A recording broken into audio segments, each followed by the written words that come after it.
Dalam statusnya ini, Nurdin meminta dukungan dari masyarakat Kota Makassar dalam proses renovasi stadion yang menjadi markas PSM tersebut.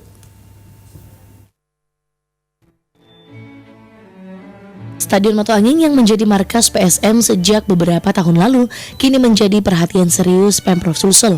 Sejak diambil alih dari tangan Yos, upaya renovasi stadion kini tengah diupayakan Pemprov Sulsel. Melalui akun Instagramnya, Gubernur Sulsel Nurdin Abdullah memposting video yang menunjukkan desain stadion yang berkapasitas 15.000 penonton tersebut. Mengenai rencana renovasi stadion, Nurdin Abdullah menjelaskan akan dimulai tahun 2020 mendatang. Untuk itu, mantan Bupati Bantaeng ini pun meminta dukungan masyarakat Sulsel terkait rencana renovasi stadion. Ini teman-teman media mau motongin cepat, tapi kembangkan berita-berita cuma 100 dikasih, 50 dikasih.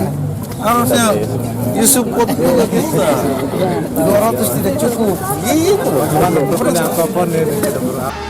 Untuk anggaran renovasi stadion sendiri, Pemprov Sulsel telah mengusulkan anggaran renovasi sebesar 200 miliar dalam RAPBD 2020, namun hanya disetujui 150 miliar saja.